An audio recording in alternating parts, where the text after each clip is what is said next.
Cap sur Genève, où le rapport national sur la situation des droits de l'homme au Burkina est présenté à la 44e session de l'examen périodique universel du Conseil des droits de l'homme des Nations Unies. Une centaine de pays saluent le bon niveau de prise en compte des recommandations du 3e cycle de l'examen. Des recommandations sont formulées par ailleurs au profit du Burkina, notamment dans le contexte de lutte contre l'insécurité. Notre envoyé spécial, Sébastien Zongo.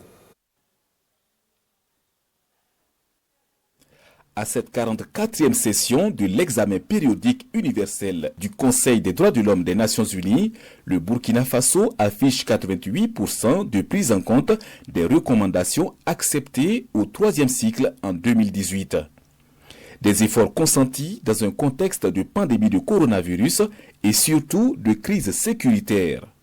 Preuve que le Burkina Faso reste convaincu que les droits humains doivent être au centre de la réponse durable à apporter à la crise sécuritaire et humanitaire, selon le ministre de la Justice et des Droits humains. C'est pourquoi, dans le cadre de la mise en œuvre du plan d'action pour la stabilisation et le développement, l'approche basée sur les droits humains a été adoptée.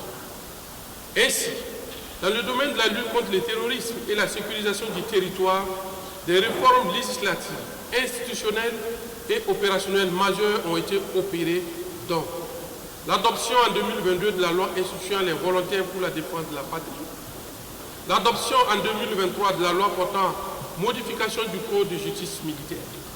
Cette modification permet la judiciarisation des opérations de sécurisation du territoire à travers le déploiement, aux côtés des forces engagées dans la lutte contre le terrorisme, d'unités prévôtales chargées de constater toute violation des droits humains.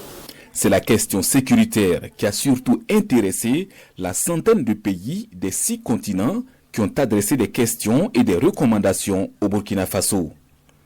Et le ministre en charge des droits humains de saisir l'occasion pour apporter des clarifications de termes et d'expressions. Le VDP est institué par une loi.